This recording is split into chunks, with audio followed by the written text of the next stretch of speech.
안녕하세요. 어르신들의 복지를 수호하는 시니어복지방의대 김상사입니다. 요즘 은퇴 후 집을 팔고 전세로 이사하는 경우에 기초연금이 중단되는 사례가 종종 발생하고 있는데요. 이런 일이 왜 발생하는지 오늘 쉽게 설명해드리고자 합니다. 우리 어르신들께 아주 중요한 내용인 만큼 얼른 설명드리겠습니다. 영상 보시기 전에 구독과 좋아요를 눌러주시면 시니어복지방의대가 더 빠르고 유익한 정보를 전달드리는 데에 도움이 됩니다. 어르신들의 복지를 수호하는 시니어복지방의대 지금 시작합니다. 우선 설명을 위해 60대 부부 중 남편은 기초연금으로 22만 원을 받고 아내는 만 65세 이전이어서 기초연금을 신청하지 않은 경우를 예시로 들어보겠습니다. 소득으로는 남편이 국민연금으로 100만 원, 아내는 40만 원을 받고 있고 재산은 시가 8억 원인 아파트를 소유했으나 아들의 결혼 자금 지원을 위해 아파트를 팔고 5억 원 전세로 이사한 상황입니다. 그러던 와중 남편의 기초연금 22만 원이 중단된 상태입니다. 이번에 집을 소유했을 때와 전세를 살 때의 소득 인정액을 비교하기 전에 기초연금으로 받을 수 있는 금액이 32만 3,180원이 아니라 22만 원인 이유는 남편의 국민연금 월급여액이 2023년 국민연금 연계감액 기준 금액인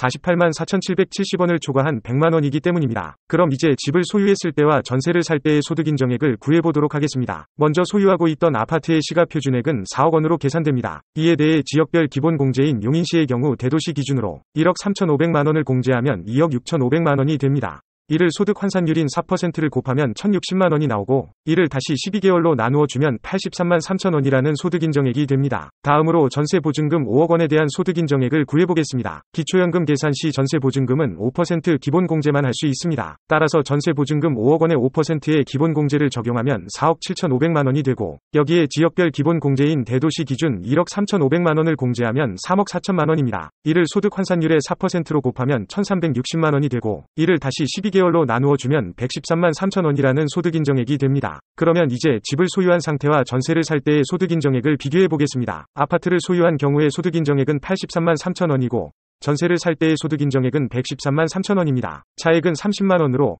집을 팔고 전세로 이사했다는 이유만으로 소득 인정액이 30만 원 상승한 것입니다. 이로 인해 재산의 변동으로 인한 기초연금 중단이라는 안타까운 결과가 나온 것입니다. 기초연금을 받기 위해 집을 팔거나 다른 이유에서 집을 팔고 전세로 이사하는 경우가 종종 있는데요. 오늘 설명한 대로 소유하고 계신 부동산의 소득 인정액은 시가가 아닌 시가 표준액을 기준으로 되므로 40%에서 50%에 해당하는 기본 공제 효과가 있습니다. 반면 임대보증금에 대해서는 단 5%의 기본 공제만 있기 때문에 기초연금 수급 시 상대적으로 매우 불리한 상황이라고 할 수 있습니다. 더욱이 임대보증금에 대한 5% 기본 공제는 주택임대에만 해당되고 전세나 기타 보증금에는 해당되지 않는다는 점도 알고 계셔야 합니다. 기초연금을 받기 어려운 상황에 있는 분이 재산을 줄이기 위해 집을 팔고 전세로 이사하는 결정을 하기 전에는 신중하게 생각하셔야 합니다. 또한 집을 파는 대신 주택연금에 가입하는 것이 훨씬 유리한 선택일 수 있습니다. 집값이 시가 기준이 아닌 시가 표준액으로 계산되기 때문에 40에서 50%의 기본 공제를 받을 수 있고 게다가 주택연금을 받은 금액의 합계만큼을 부채로 인정해 100%의 공제를 받을 수 있습니다. 이렇게 보면 기초연금에는 굉장히 유리한 선택일 수 있습니다. 하지만 올해에는 기초연금 선정 기준액이 인상되었다고 합니다. 그렇다면 기초연금을 다시 받을 수 있는지 확인하려면 재신청을 해야 할까요? 처음에 기초연금을 신청하셨을 때 기초연금 수급 희망 이력 관리 신청서를 제출하셨다면 기금 수급 가능성이 있을 때 재신청하라는 통지가 올 것입니다. 그러나 기초연금 산정 시 재산과 소득의 정기조사는 1년에 2회 이루어집니다. 따라서 재산과 소득의 정기조사가 이루어질 때까지 기다림하시고 특히 올해는 기초연금 선정 기준액이 이전보다 5.2% 증가했으니까 수급 대상이 되는지 여부를 미리 확인해 보시는 것이 좋겠습니다. 2024년 현재 국회 연금개혁특별위원회에서는 오는 5월까지 공적연금 개혁안을 국회에 제출하기 위해 지속적인 논의를 진행하고 있는데요. 이번 공적연금 개혁이 어려운 분들에게 보다 큰 도움이 될 수 있는 긍정적이고 건설적인 방향으로 시정될 수 있기를 기대합니다. 어르신들의 복지를 수호하는 시니어복지방의대 지금까지 기초연금 중단 사례와 관련 소식을 알아보았습니다. 오늘 영상이 어르신들께 도움이 되길 바라며